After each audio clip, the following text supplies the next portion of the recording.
Would you like to work closer to home, save money on gas, and be rewarded for your hard work and attendance? Then Bisio Foods is looking for you.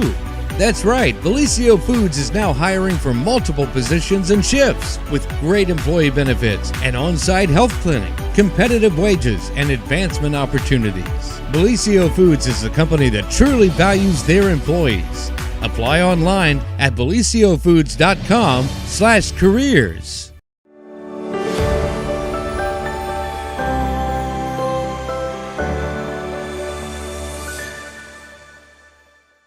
Well, good morning, everyone, and welcome to the morning show right here on Main Street TV, where it is an election Tuesday. I hope you all have plans to get out and vote if you haven't done so. And we also have a very special guest here via chat this morning. And we are going to be talking about something fun going on. So happy Election Day. How are you? I'm good, and I have to go vote after this. You better get on it. You don't have Oh, I much am. Yeah, time. yeah. I know. Yeah. So, are you one of those folks that wants to vote on election day, or you've just been procrastinating? Now, typically, I do want to just vote on election day, but this year, because of the festival this weekend, I didn't. Every time I was going to go vote early, I just ended up not able to, Something which happened. I mean, yeah, it kind of means I should have because today is real dicey. But no, I mean, my first priority is talk to you. My second priority is go vote, and then my third priority is the 50 other things I literally have to do by the end of the day. Sorry about that. It kind of glitched on us. Say that again. Oh, okay. So as I say, my first priority today was talk to you. My second priority today is to go vote, and my third priority is the other 50 things I have to do today. Very good. Well, we appreciate that we are a priority. It doesn't happen Oh much yeah. around here. Oh, No, come I'm on. just kidding. I come from a TV background, so I understand. I know the struggle. Well, very good. Very good. All right. So, could you introduce yourself to the guests and tell everyone a little bit about what we're going to be talking about today? Absolutely. My name is Brad Bear. I am the organizer for one of the organizers for Ironton Wizard Fest, which is a Harry Potter themed fan festival. And here in Ironton, we've been going since 2018. We started putting the team together in 2017 and building it out, and it's just grown every year. Now we started in the Rone Theater and on some of the streets, and now we've grown to 8 different buildings downtown, and we're on 2 or 3 blocks, and we fence it all in, and about 7,000 people from all over the country, believe it or not, come in. And I fly in actors from the UK that were a part of the Potter series and folks like that. So it's a good time. Yeah.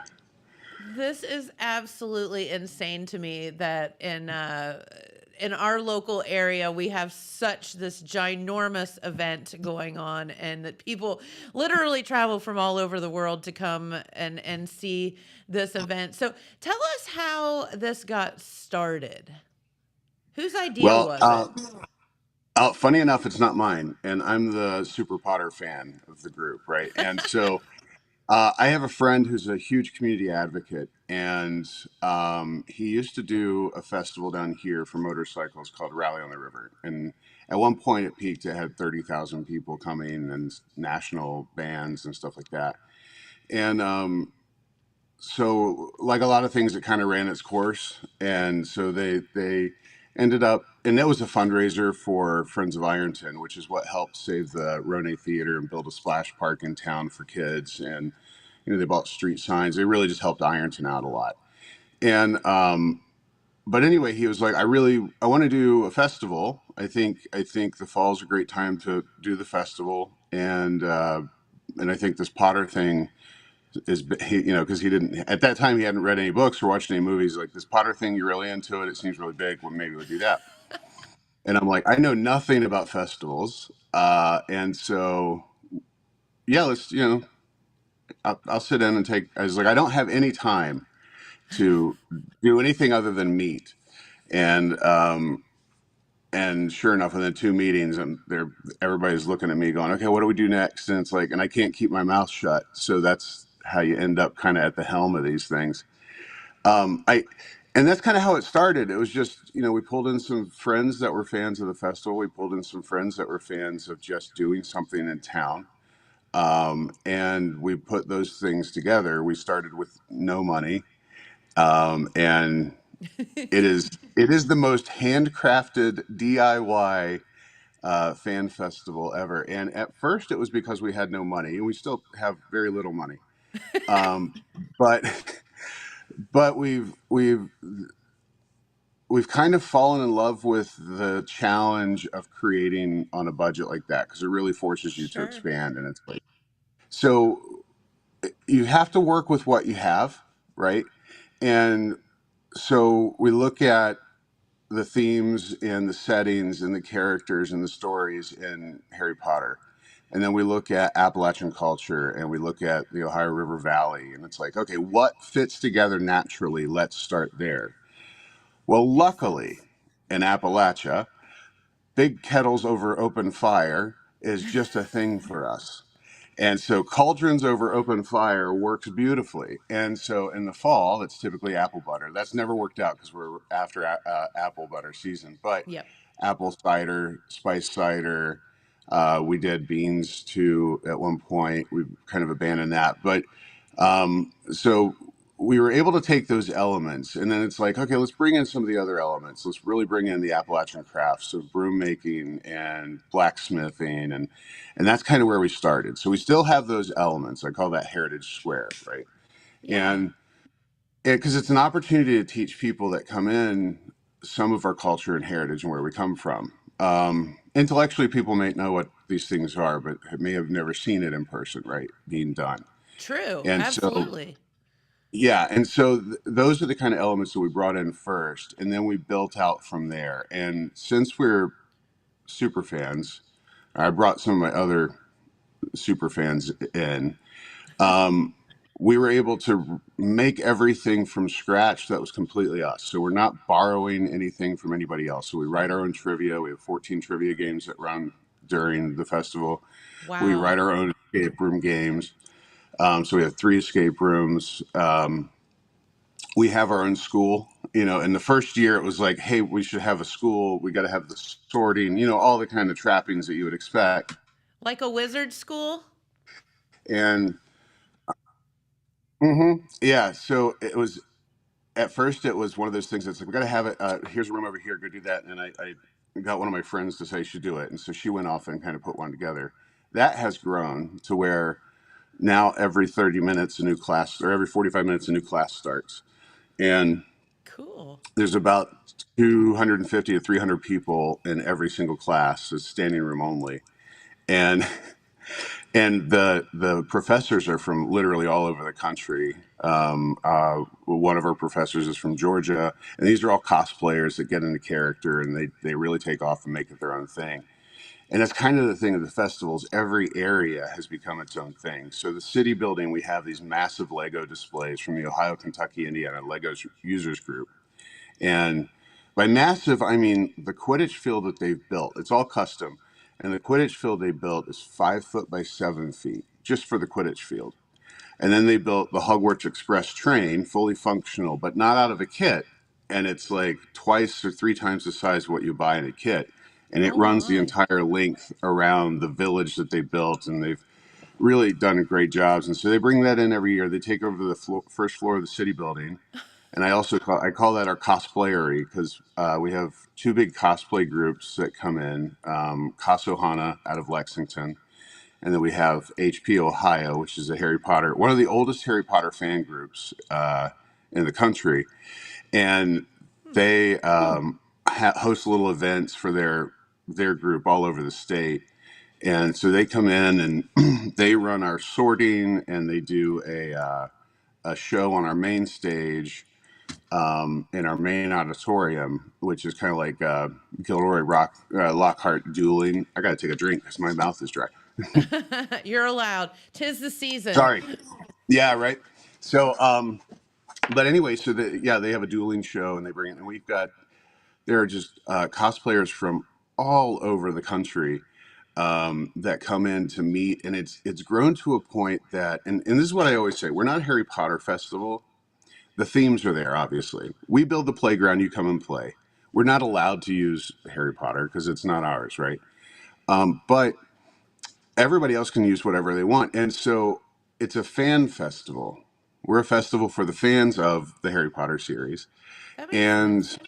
yeah, and so in that, it's a fan festival for fans by fans. So, and that's really taken on. I used to say that early on because that's what I wanted to be, and now it is. And so there are different groups that come from all over the country and have their own meetups. There are things that happen in the festival I don't even know about. A lot of things I don't even know about because little mini events that are popping up. I know one thing that's happening this year.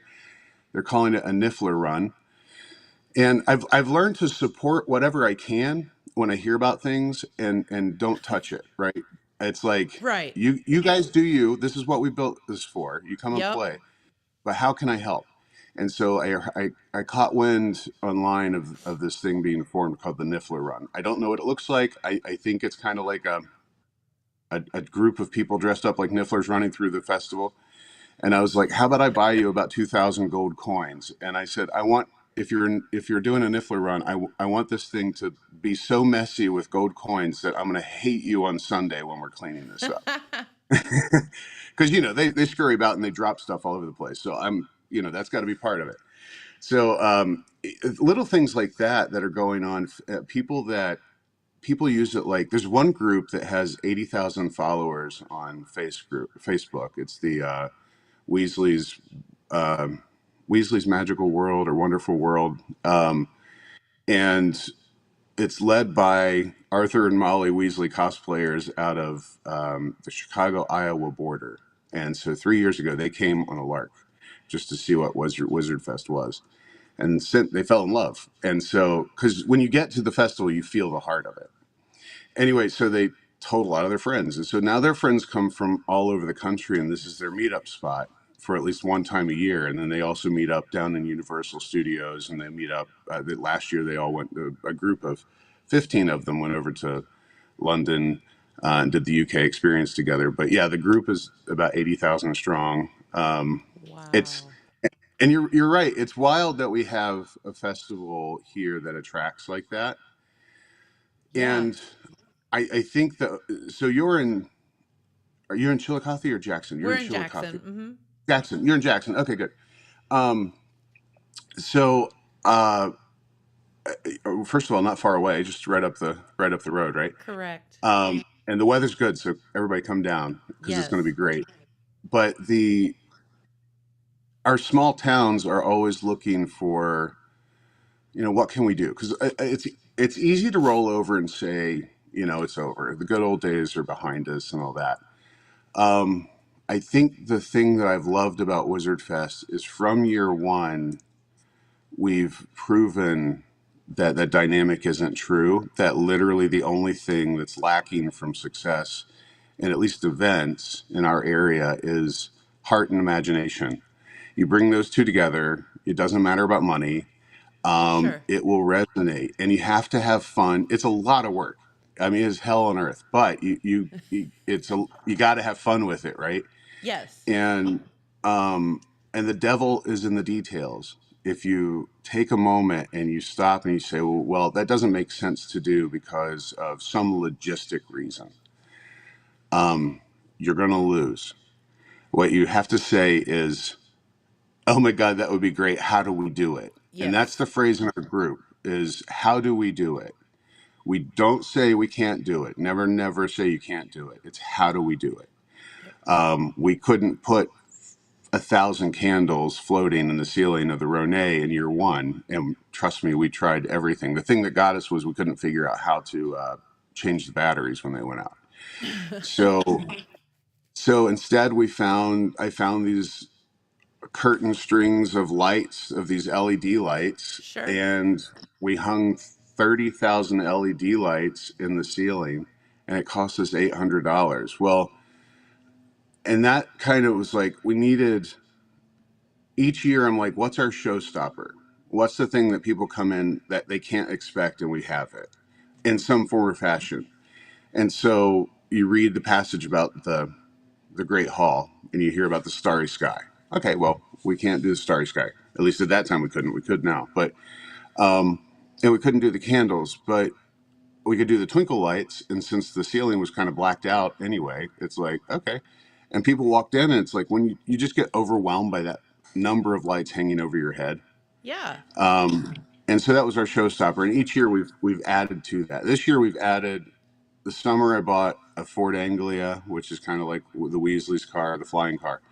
I bought a Ford Anglia, and I bought a motorcycle and a sidecar, and we just had them all painted, and so they're ready to roll, and they run. So we're going to start.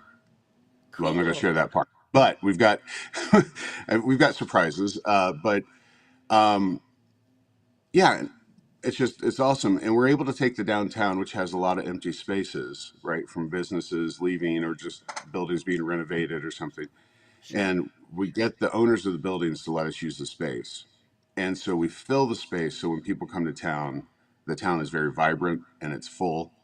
And most people don't realize we're the ones in it. It looks like all these small businesses, and we label the bit. We fully. I design out logos and we label the businesses as wizard businesses. And the people coming to town think that all these businesses in downtown just really got into the spirit of it. And it's like, well, I mean, yeah, okay, yeah, they did. Yeah, that's it. Uh-huh. The newest business this year is the Twisted Teapot Cafe. So we had a Okay. cafe in the space forever, and then last year they had to change hands, and so it's a down space this year. And I'm like, well, we can't have an empty space, and we can always use more space in bathrooms. So we got them to let us use it, and so I branded it. Last night the signage went up on the windows and everything, so that the Twisted Teapot will be open for business this Saturday and Sunday. That is um, also cool. we have our own newspaper. We have the Ironton Profit. My deadline's today at 5. I finished writing at 2 this morning, and so the festival has a storyline, Okay. and we gamify everything. So first of all, okay, I hate the Sam's Club model of going to an event, which means you pay at the door, that's your membership, right? And then you pay for everything when you get inside, like literally everything. If you want to do something, get a photo with it, you got to pay for it. And Yep. I'm sick of, from the beginning. I said we are not going to nickel and dime people. I was like, if I'm going to be a part of anything, I want to be a part of something that has some kind of pure altruistic manner of trusting people to or letting people trust us with their money to throw a good party, right? And so once you pay your entry fee, everything's covered. Like inside, unless you want to eat it, drink it, or take it home. That's literally it. So all the exhibits, all the shows, all the attractions, the interactions with the live. We got a live owl this year. It's a Eurasian eagle owl. He's the largest breed of owl in the world. Fun. So we also have snake and reptile shows. We have the Not Q&A with the fun. actors. No. Well, we have, yeah, you got to, yeah, we always have people ask if they can bring their pets, which is fun. And I'm like, you really can't unless it's, a service animal, because the other animals at the festival could eat it. Um, That would so be like, the worst press ever. are you kidding me? It would be the greatest if we had Well, animals. Yeah. It's, I mean, yeah, it's gruesome, sure, but at the same time, they're like, oh, wait a minute, I can go where there's a sense of some things can go down. I mean, these are real live animals. true that. Yep.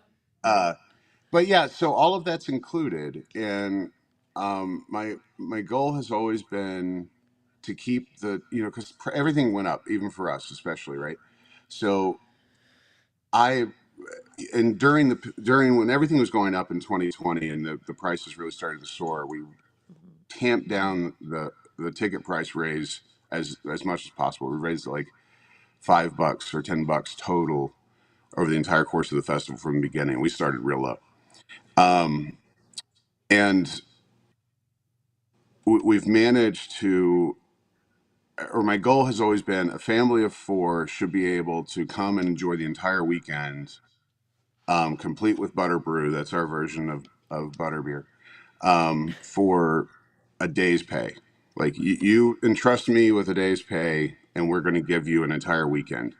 That's awesome. Um, yeah, you couldn't take a family of four to the movies and get any refreshments for what you can come to the entire weekend of Wizard Fest for.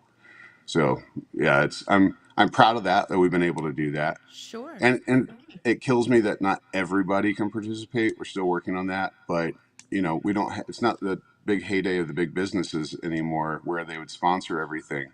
So and things cost money, but yeah, yeah, we keep it as affordable as possible, and it's a good time. They're the best people. I mean, inside the gate, oh my God, the best people. Um,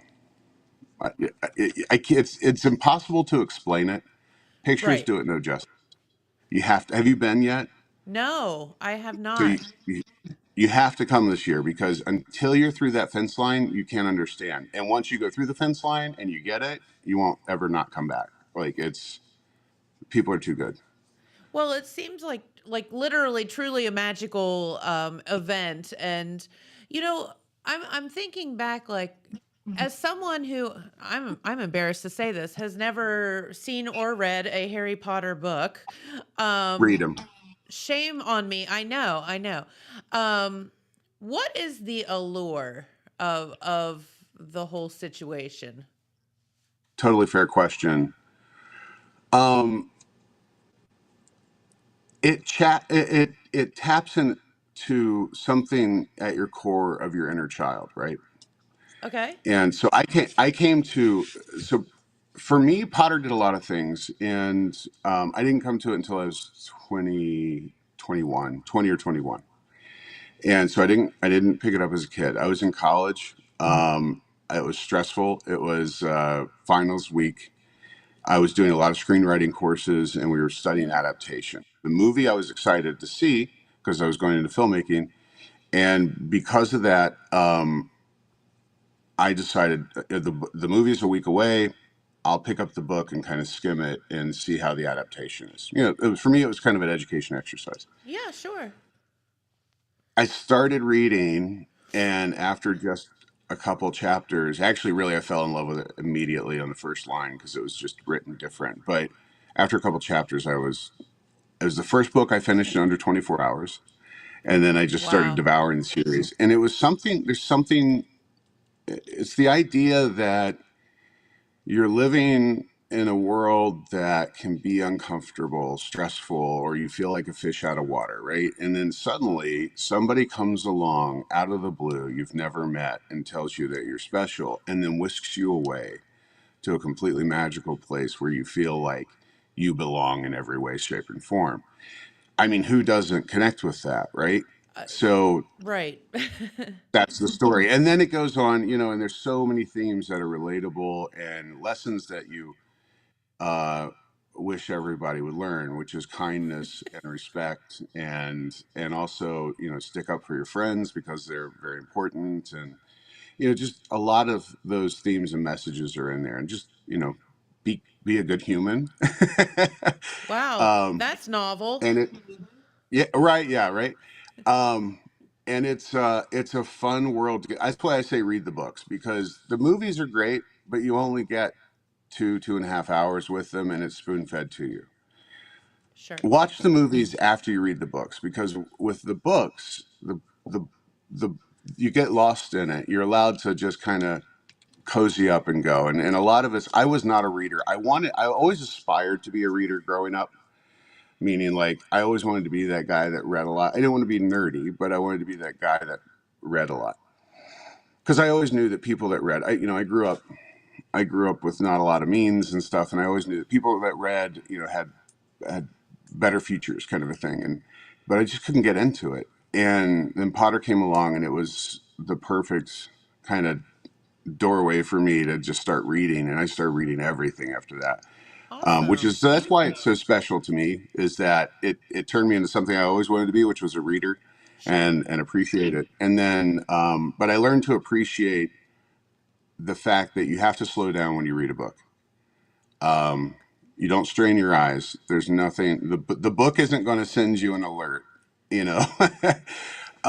And so Yep. it's a good way to say this is me time, and you let your imagination take off and play. And so that's why I really love it. And the theme of one of the goals from the beginning of the festival has been, because we know without money and without all of that, we couldn't, and we didn't want to recreate what's already been created, right? Sure. If you want to go, if you want to be inside the Harry Potter world, go to Universal. That's as Yeah, I close was as you're gonna like, get. go to Disney, go to Yeah, Florida. Universal. Yep.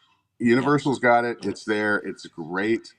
But that's there. We don't need to replicate that. It already exists. So for us, the goal has been for those who are fans, those who had that moment where it clicked and they became fans. It's a fun feeling, and it's like if for one moment during the festival, during their visit to the festival, if they can get close to that little whimsy or wonder moment, that's all we're looking for. Is just to give them that for a moment to remind them of what it's like, so they can get back into it. And I think we deliver for most people on that. So I have heard. Oh, have you? Oh yeah, Do you know for people that have sure. gone? Yeah, Yeah, yeah. definitely. Oh, good. Definitely. And I kind of I get where you're going with it, because you're not shoving Harry Potter and the theme down everyone's throats. You're letting them bring to you what their perception of it is, which is really cool, because Yeah. we can all read the same book and have completely different ideas about or certain things stick that don't stick with others, and that kind of thing. So that's really neat. Let people be It's people. Yeah, yeah, yeah. Come and be you, and whoever you are. We don't care about your political party. We don't care. We literally don't care about anything other than you just coming and having a good time. And everybody's going to let you do that. And Well, we have that people sounds from good. all walks of life. Yeah, yeah, yeah. You come and be you, because you being you is special and worth being celebrated. And and we can all do that in Southern Ohio and in this Appalachian River Valley that we grew up being told was passe, but done, over. Yep. I live here. I'm still very much alive. There's nothing over. I have zero. I didn't grow up in Ironton. I grew up only 20 miles down the road, and really about 10 miles down the road. And so I don't have this hang up of what things, quote, used to be, right? Mm-hmm. So I don't care what things used to be. That's not my world. I'm living Love now. that. I'm not, you know. And so we can do a whole lot. And as a matter of fact, to prove it, I'll tell you this. It's funny because little cities around, and actually some big cities, send little contingents to Wizard Fest. They never introduce themselves. I hear about them after the fact, but Sure. they send little contingents to try to figure out what we did and how we're doing it. Uh-huh. If they would bother to ask, like you did, I have no secrets. I want us all to win. You know, you Right. can go do it. Um, but every year I start in, I refuse to talk about Wizard Fest before July. I refuse to talk about much of it at all before mid-July. And then I launch my buddy and I, who are financially on the line for this thing. Uh-huh. We we get together 1 week before July 31st, Harry Potter's birthday, and we decide if we're going to do it that year or not. So think Fair. about that. We go into every year not knowing if this year is going to happen. And so then we decide that week, and on July 31st, all ticket sales launch. I'll send emails out to vendors and contact all the performers. Actually, I contact everybody that's part of what I call the show. I call Wizard Fest a show. And so I contact everybody in one day. It's 89 telephone calls, and I ask them if they're in or they're out.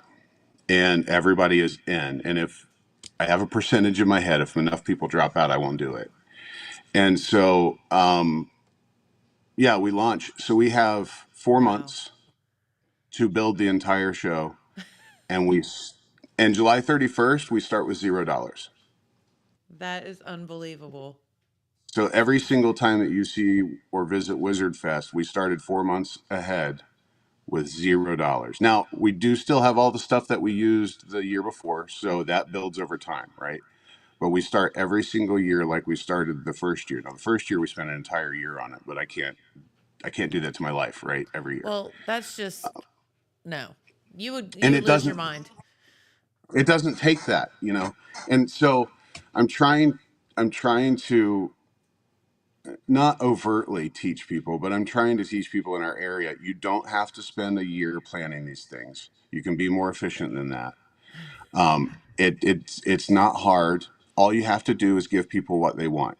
That's Yep. it. Don't give them what you want. Give people what you want, or give people what they want, and they'll show up, right?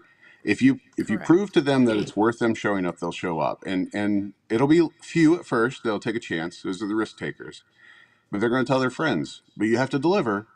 Yep. You have to be good and be honest about it. And we sucked at the beginning at a lot of things. Like for instance, if you came with a wheelchair or mobility issue, oh, our town was terrible for it. And especially when you put a fence line up, because just the transition from the street to the Sure. sidewalk. If you're in a wheelchair or even have a stroller, right? That's a huge that 4 inches is Yeah. massive. And I didn't know. I don't have that issue, and I didn't think that far through it. And so the first year when I saw people in wheelchairs struggling, and we had a lot, um, I would just stop them and say, "How can we make this better for you? How can we make this easier?" And they were like, "Do this, do this, this." So that summer, I broke my rule of the July thing, but that following summer, I reached out and I said, "Look, we need to make our town when we do these things more friendly for people on wheels or mobility issues." I was like, "So I'm trying to buy 10 ramps, and they're 2-foot ramps, but they're really expensive." And I think it took 45 minutes, and all the funding was in place. That's awesome. And so by the end of the week, I bought all the ramps, and now they're available for anybody in town to use. And that helps those transitions just from the sidewalk to the street. It's a little thing, but it's important. It And is. Well, it's so, game changing. yeah, so we've tweaked along the way that way. And just to make our city more friendly, make our festival more friendly, but also our city more friendly when we do these things. But yeah, just having people understand that we start every year from zero. We don't have a big pocketbook. Um, and and by starting at zero, you let the people tell you that year if it's worth doing. And so we start ticket sales, and the first batch of ticket sales are what start advertising because we have to push it out, and it's really hard to get the word out. But that's kind of where it starts, and then as money comes in, then we buy the supplies we need for like to make the drinks and all that, and it just comes in trickles, Awesome. and then we open the gates and have a festival. Well, that's a good thing. Well, speaking of, how do people get tickets? How do they get to you? It's really simple. You got two options, and that's either go online, irontonwizardfest.com. Real Okay. simple, irontonwizardfest.com. Um, and or you just show up at the gate. We sell them at the gate. We're not going to run out of general admission. The benefit to purchasing early is that it's $5 cheaper online than it is at the gate. Okay. So that way it helps us. We had to have some little incentive in order to be able to buy stuff along the way and make Sure. sure it's here when you got it. Makes Also sense. airfare. And I'm flying. I got 5 people. As a matter of fact, they're messaging me right now. I got 5 people getting on a plane to fly from London, the That's UK. crazy. I got to pick them up actually they're flying tomorrow. I got to pick them up tomorrow night in Cincinnati, and then they'll be here for the duration. But I mean, but yeah, you irontonwizardfest.com, pick up your Okay. tickets. You'll notice there are some bundles and things that are sold out already. But like the butterbrew bundles and stuff, that's just you buy you're pre-buying 4 drinks and you get a commemorative glass. We're sold out of the bundles. We have plenty of butterbeer, or butterbrew. Sorry, can't say that. But we have plenty of that on the site, and ours Cool. our butter brew is hands down the best. I will stand behind that. I It's believe 11 you. ingredients. Yeah, you're not going to find the recipe online. It's 11 ingredients. It took a month to craft back in 2017, but we stand by it. But yeah, it's a blast. Yeah, come down and have fun. Awesome. And isn't that the point at the end of the day is, listen, we're hopefully ending up some of the political silly season today as we've all Oh, had to endure this marathon of insanity for way too long. So what a great weekend to just let let loose, go. have some fun, and not give a crap what the person beside you who they voted for. Like Yeah, just enjoy each other. So I because think of the that's great. magical in the magical community in Ironton, we have our own woes, and you can read all about it in the Ironton Profit. There you go. There you go. All right. Well, very good. Is there anything else you want to tell our viewers before we let you get out of here and get to our newsman Pete over here? Not that I can think of, other than just grab some friends and get out of town and Yeah. turn off turn. I don't want to say turn off your phone because you want to take pictures and share it. That's great. We got plenty of photo ops, but just grab some friends and have a good weekend. It's Sounds good. weather is unseasonably warm. Yes. Yeah. Oh, one question I have. Do you have to dress up or You can you don't just come as you you don't are? have you don't have to, but we do have cosplay contests. Oh, get online and look at our schedule. It's ridiculous. Okay. You can't see everything. It's impossible at this point to see everything that we have. You have to choose. Cool. Yeah. Love that. That's a great problem to have. Yeah. Well, very good. Get on down to the Ironton Wizard Fest this weekend. It's going to be a blast, and you will be very glad that you did. Thank you for spending your morning with us. Oh, thank you for having me. I got one more thing. Sure. We're just in downtown. Just shoot straight, go down 93 and just keep going. And Take if your you hit the river, Dramamine, drive down 93. You'll be fine. yeah, yeah, right. Yeah. And if you drive, like literally, you'll drive straight into the river. Like as you're about to hit the river, just look left. We're right there. Yep, can't miss it. I know exactly what you're saying. Yep. All right. Well, thank you so much. Best of luck this weekend. Have a Thank you blast. so much. All Thank righty. you. Bye bye. We'll see you soon. All right. And a message from our friends at Benton County Bank. And then we'll be back with Pete Wilson on the other side to talk about, elections and stuff. At Benton County National Bank, we believe in supporting the areas where we live and work. Now, we'd like to honor those who also serve our communities. Our new Community Champions account is especially for first responders, veterans, active military, and anyone employed in the fields of healthcare or education. This account offers rewards, discounts, and other benefits to those who give so much to others. Benton County National Bank, rewarding those who serve. But hi, we're back. Okay. And Pete Wilson is here. I did ask, and he so graciously agreed, for Pete to come in just a little bit early today, as we do have, an election going on today. We do. And if you need to climb out from under that rock, there is an election today. Correct. This is election day, even though a lot of people have already voted. A lot of people obviously are still going to vote today. And if you haven't done it and you're just thinking of it and your intention is to do it, you've got to do it before 7:30 p.m. 7:30 p.m. And tonight. That's uniform all the way across the state of Ohio. The polls opened at 6:30 a.m. this morning, and they will close at 7:30 p.m. And then the respective boards of election in 88 counties will do their calculating, and then we'll have some answers. We later, hope. later this evening.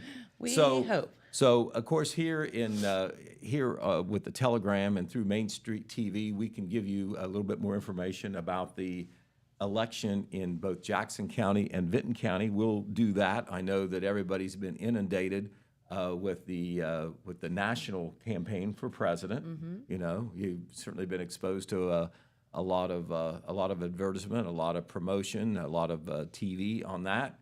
Also on to say the least. Also on the races outside of our district or outside of our local region. They're a big United States Senate, one of the more expensive races as far as the campaign ads and so forth spent on that here in the state of Ohio. Do you remember a Senate race being this wild, I've seen a lot of them. contentious? No, well, Nasty. they're all that way. If there's any skeletons in the closet, they'll find them, and if they don't, they'll make some up. Yeah. All right, if that's not too bold to say. It is wild. But anyway, we'll focus first on the local election because that's where our audience is, and Sure. in Jackson County. This is something in the many years that I've covered the local election in a presidential year that I cannot remember. In a presidential year, most of the county government seats that are elected every 4 or 6 years are usually on the ballot the presidential year. Some of them are on the even-numbered year 2 years from now, Okay. several of the offices, but most of them are on the ballot this year. So that means that usually, there's a lot of important decisions to make locally.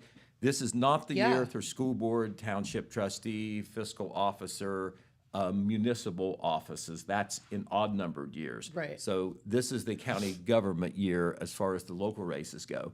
And we have 9 offices that are on the line in this general election cycle.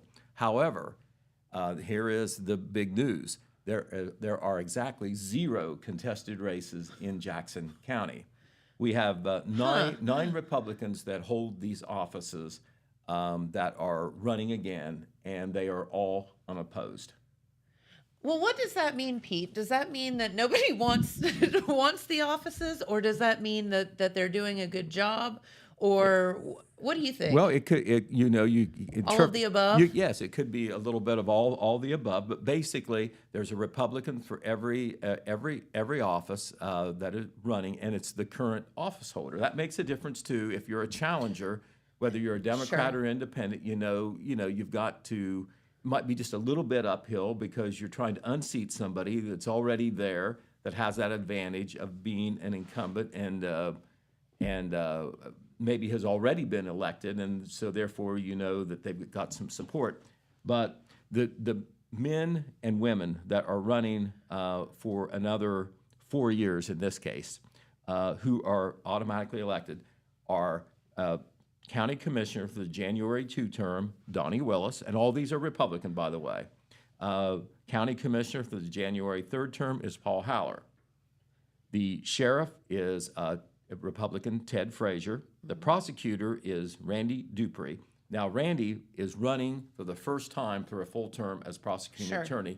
He was appointed to fill the position by the Republican Central Committee after former prosecutor Justin Levitt resigned the position to accept another state government position.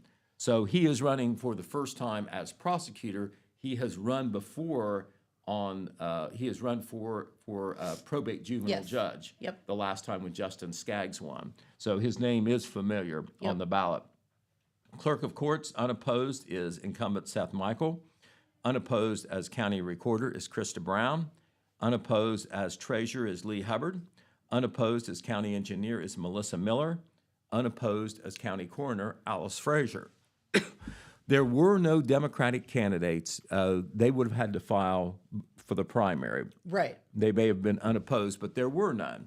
Now, the difference is that's usually there might be a Democratic candidate or two, but if there's not, and if there is even, it's not odd in recent years to have an independent candidate. Sure. That allows you to skip the primary. Yep. You don't have to, get elected or nominated twice.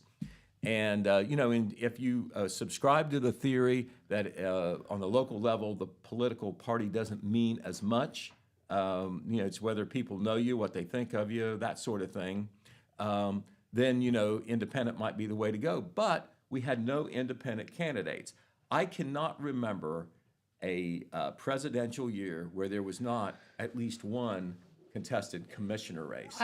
That's the one that gets me. And in doing this for, shall we say, a few years now, Pete, as you have too, and analyzing these elections, I can remember commissioner races where there were so many people on the ballot that it was crazy how many people were vying for these positions. And Again, I don't know. Are they doing just a great job and nobody wants to run against them, or I don't know what the deal is, but I don't ever remember, really county commissioners and whatnot not having some contest. Right. Well, the lure of running for a county office or public office is, there's upsides and downsides. Sure.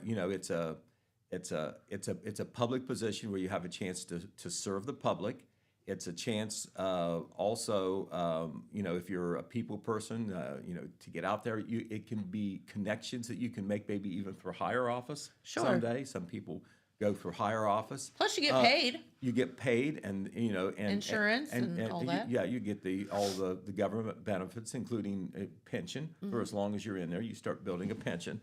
So there's lots of advantages too. There's disadvantages too when you're in the public light. Exactly. People will criticize you, and They're mostly thankless. how would you, as 6 Cents owner, and how would I, as editor, want to be elected every 4 years to see if we keep doing that? Correct. I mean, it's terrifying. So never forget that. Right. You are beholden to the public. Yep. To be reelected and to keep your job. And if that's what you want to do and you get bumped off that, you're going to have a course correction. Yes. At least temporarily there. So let's look at Vinton County now. Okay. There we do have 3 contested races. All right. In Vinton County, the contested races are for the 2 commissioner spots and for common pleas court judge. For common pleas court judge, the current office holder is Jim Payne. Okay. Jim had been the county prosecutor, but last year when James Salyer, who was the sitting common pleas court judge, stepped down, resigned, retired from judicial duty, from what I understand. He's still working in the Vinton County government system, by the way. Jim Payne was chosen by Governor Mike DeWine to serve as the interim judge until the next election came around. Okay. So this is for an unexpired term that will go. Let's see here. This is for an unexpired term that will go. Looks like I don't have that down here, as a matter of fact. But yes, it is. This term will run through December 2028. It's a 6-year Okay. term, and James Salyer had been elected, I think, in 2022. So this is kind of early in that term. In 2028, that seat will be on the ballot again for a 6-year term. The judicial terms are usually 6 years. But anyway, as a Republican, he is being opposed by Lena Featherhoff. Okay. Now, Jim's, it's kind of complicated. Jim Payne had to be nominated by the Republican Party in the primary, and there was no competition there. And same way with Lena Featherhoff by the Democrats. And I didn't even understand this until, I just learned it very recently. When they get on the general election ballot, there's not an R or a D by their name. It's very odd. That is strange. That is very, and I did not know it. As a matter of fact, I incorrectly labeled one as an R and one as a D because that was how it was in the primary. But those party labels disappear at the local level. Now, Okay. on the Supreme Court level, that used to be nonpartisan, and that's ha-ha. They're really not, but there was no party label put, but they're supported by Sure. parties. Now, the party label is on for Supreme Court candidates, R's and D's. So, somebody makes up the rules and it keeps changing. It's hard for even this old newspaper editor to keep up with. Yep. But on the local level, so we have the race for common pleas judge between Jim Payne, who was currently in that seat but appointed, and you have Lena Featherhoff, who is an attorney. The 2 county commissioner seats that are up in Vinton County, there are contests there, and they are for commissioner in Vinton County. You have Kevin Kozad, who was nominated by the Republicans in March. He is running against a write-in candidate, Chastity Sowers. All right. Okay. Her name is not on the ballot, but she filed as a write-in candidate. Okay. So Kozad versus Sowers. For the other county commissioner seat, which is the January 3rd term, Republican nominee Jeffrey A. Harper III is facing the Democrat nominee Jeff Allen Fee. And whoever gets elected there, that's a new face. Because the current January 3rd term commissioner is William Wellman, and he was defeated in the primary by Mr. Harper. Okay. And the new January 2-term county commissioner is going to be a new face because the current commissioner, Mark Fout, a Republican, was defeated in the primary by Mr. Kozad. Whew. So Lots you know, some changes coming there. Now, the folks in Vinton County who are going to be elected without opposition today are as follows. For prosecuting attorney, William Archer Jr., his name was not on the ballot before, but he was appointed prosecutor when Jim Payne was appointed judge. One position was vacated, that opened another, and the Republican committee in Vinton County picked William Archer Jr. He is not opposed in the general election. Same for incumbent Republican Ryan Kane as sheriff. For clerk of courts, unopposed is incumbent Republican Jeremiah Griffith. Okay. Unopposed for engineer is Republican Roy Depew. Unopposed for county treasurer is incumbent Democrat Vicki Maxwell. Unopposed for recorder is incumbent Republican Aaron Yates. Unopposed as the county judge, nonpartisan, is Jeffrey Griffith. Unopposed as coroner is the incumbent Christina Creamer Goodson, Dr. Christina Creamer Goodson, and she filed as a write-in candidate. Her name will not be on the ballot, but she is the only candidate for county coroner. As long as she gets that one vote, she's good. Right, and there are a bunch of tax issues and other non-candidate issues that are on the ballots in both counties. Some of the main ones in Jackson County, there are two, and people will do a double take on this because there hasn't been a lot of publicity, honestly. But countywide, there are two aggregation issues that are on the ballot. A lot of people says, what are aggregation issues? I know. It's been out in the public before. It was actually on the ballot last year as well, and it lost. But aggregation is a proposal they put, and this is, not everybody is voting on it in the county. If you live in an unincorporated area of the county, you vote on this. Yep. On the municipalities, someday aggregation issue could come to them, but that has to be approved locally by, the councils or whatever. You see it a lot in the big cities. Right. And right now, does the this. commissioners in Jackson County have approved it for the unincorporated areas. But what that means is that you can shop as a big group, all the people that are in this aggregation area, which is the unincorporated areas of township, for the best price for electric service and for natural gas. They're separate issues. Yep. So, the commissioners think that that is a good deal, and that's why they're putting it on the ballot. People can vote it up or vote it down. As an individual, if you want to, what they say, opt out, You can opt out. You can continue to receive service from who you have been receiving it from. Yep. A lot of people are AEP. A lot of people are Buckeye Rural on the electric side.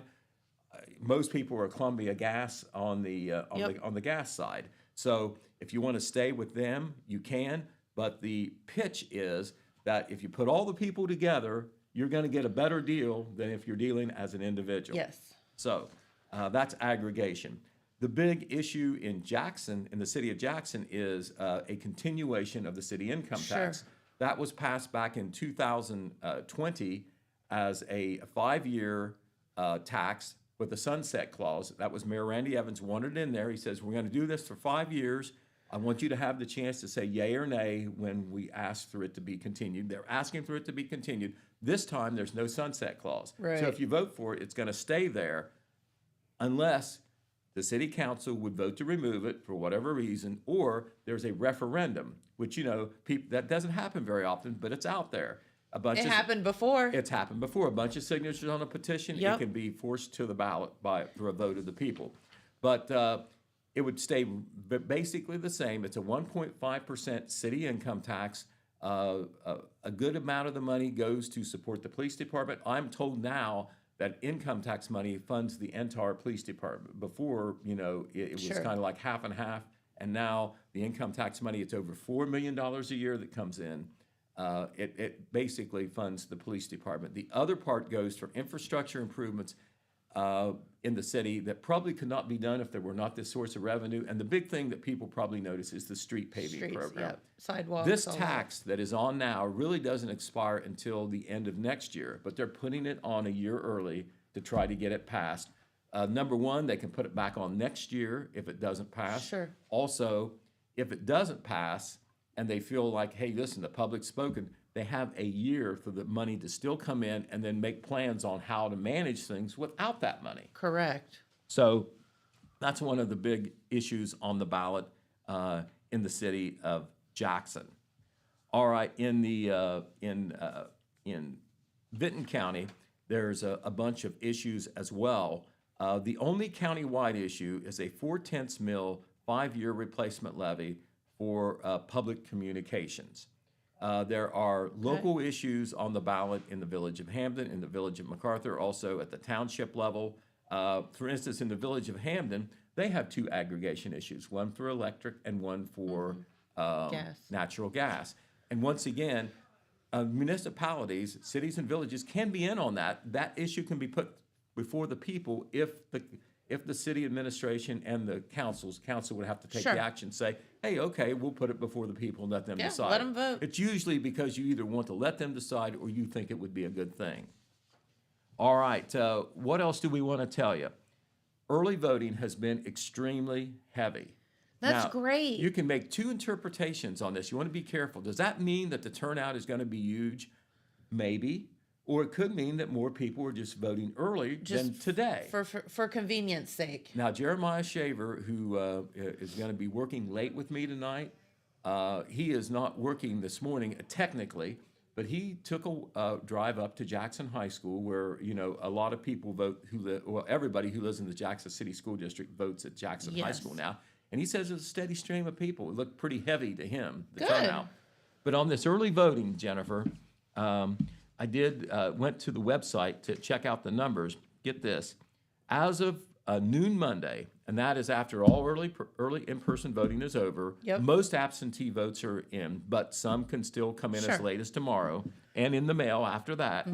8,566 voters have already voted, and there's 20,000 registered voters in Jackson County. So we're sitting at about 40%, and some years we don't get to 40%. In presidential years, it tends to be a little higher, all right?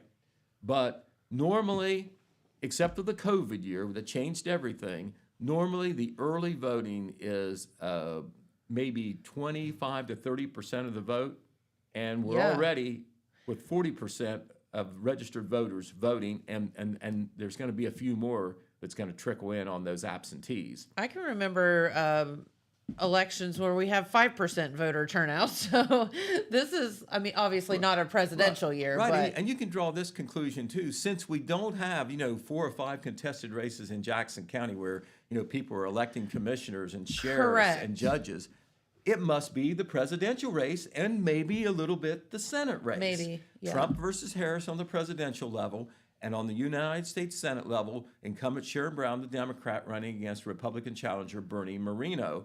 And that one is important anytime you're electing a U.S. Senator, that's important. But nationally, the spotlight is on it because of majority control of the Senate on the Absolutely. line nationally. It is considered one of a handful of races that could swing majority. Right now, Democrats 51, Republicans 49. So that may have something to do with it too, and that's why you see a lot of Bernie Moreno and Sherrod Brown ads. it was funny. I was visiting my mom. She's been up it's a long story. But anyway, she's been in the hospital for a little bit up in Columbus. And one of the nurses I was talking to, she said she's from Massachusetts. And she's like, boy, I went home over the weekend. Our political ads aren't anything like the ones that we see here. She's like, you guys are, wow, they are nasty here. She's like, I went home and everyone was so pleasant. I was like, yeah, it's pretty heated here. No, So I mean it was funny though. you shake your head sometimes. It's so negative, and it's sad that that's what they think will work. Working on people's cynicism and like that. Yeah. But anyway, let me give you sure. another number. I know the numbers, they numb you after a while, but I said 8,566 early votes in Jackson County already out of 20,000 plus Yeah. registered voters. Over the weekend, starting from Friday morning through Monday at 4 p.m., and remember, early in-person voting ended on Sunday, Yes. 3,500 early votes cast in Jackson County. Just this weekend. Yeah, yes, 3,500. The lines were out the door at the Board of Elections. bet I they was were. told early Sunday. Wow. So, I mean, to me, that's unfathomable. 3,500 people. Wow. So, it's good that they're engaged. But let me tell you, this site that the Secretary of State started this year is great for deriving some other interesting facts other than just numbers. Yeah. By far, demographically speaking, the group that is voting the most is age 65 and up. Second is ages 55 to 64. It dwarfs the number of young people that are voting early. Really? And right. And wouldn't you think that maybe some of the older people through habit would want to vote on election day? 100%. That's what they want to do. And the Yes. younger people who have it's who tradition. have no history or orientation, well, I'll vote when Yeah. when it's convenient for me.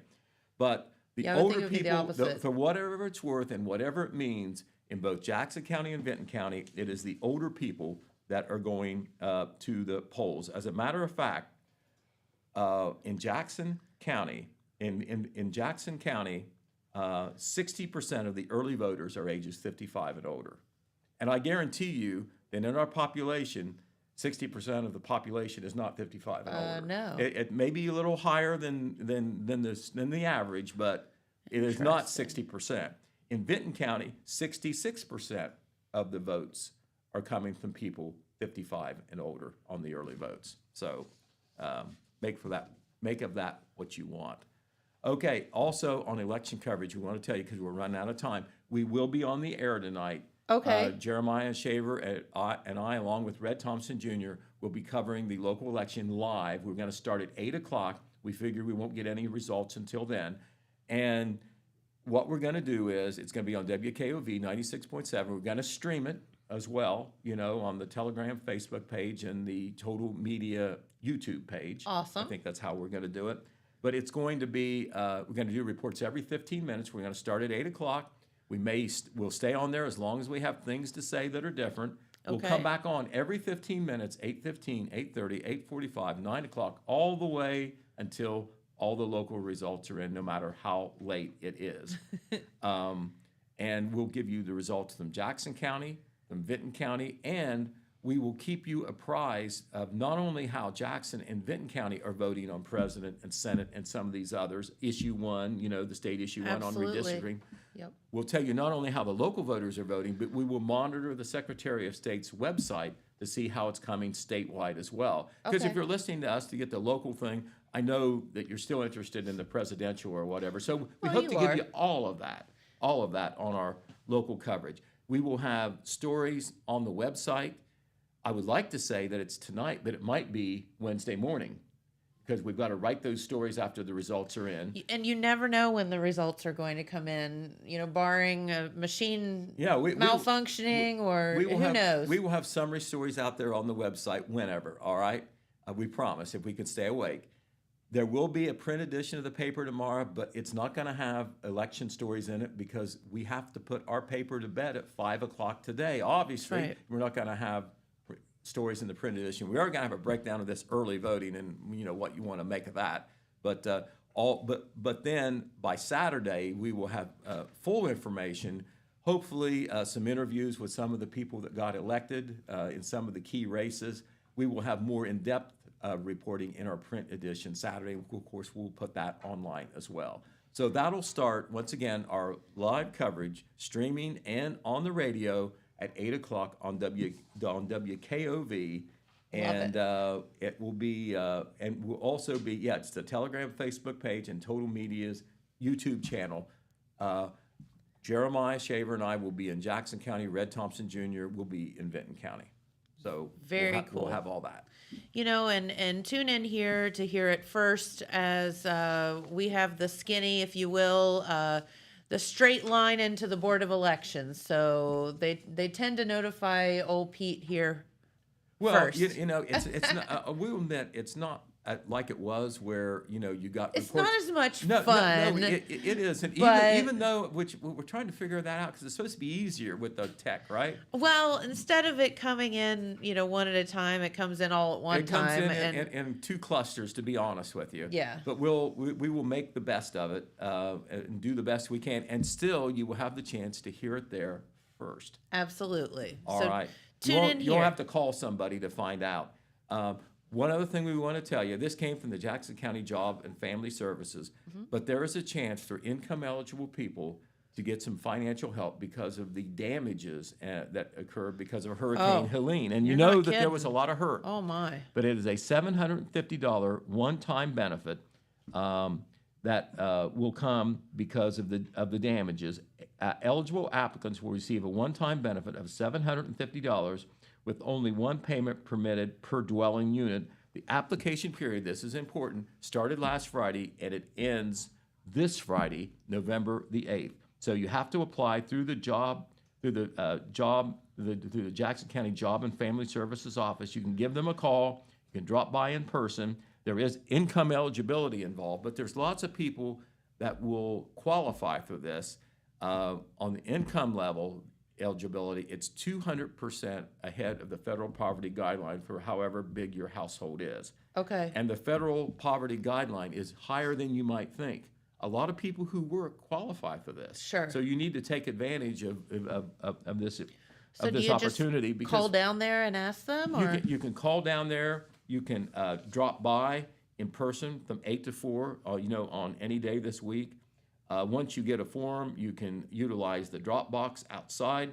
Also, here's the thing. There's too much to tell you, but you can go online. This is already online with the Telegram. It'll be in the paper as well Wednesday. But they're actually going to go out in the county to different places to take applications to make it easier for people. okay. Tomorrow, they'll be in Bloomfield Township Fire Department, the Oak Hill Library, the Hamilton Volunteer Fire Department, the Soda Township Fire Department, and the Liberty Township Fire Department. On Thursday, they'll be at TLC Ministries there by Glenroy, the Wellston Piggly Wiggly Store, the Washington Township Building, and the Tick Ridge Church out in Jackson Township.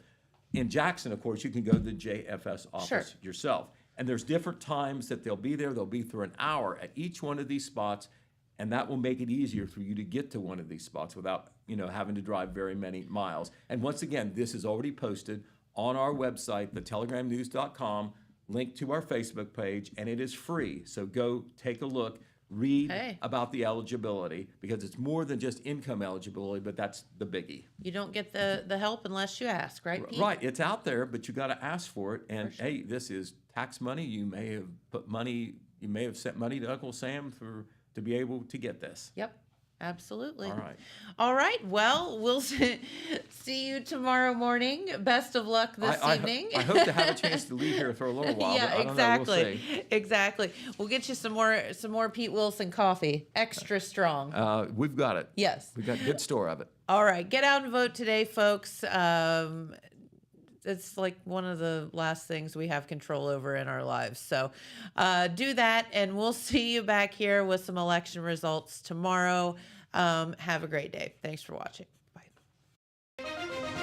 From breaking news to heartwarming stories, the Telegram is your ticket to the latest buzz in town. Read your daily dose of local headlines, sports, and entertainment and more in hand and on paper. Get a print and digital subscription for only $7.95 per month. Delivered fresh every Wednesday and Saturday. Visit thetelegramnews.com or call 740-286-3023 today.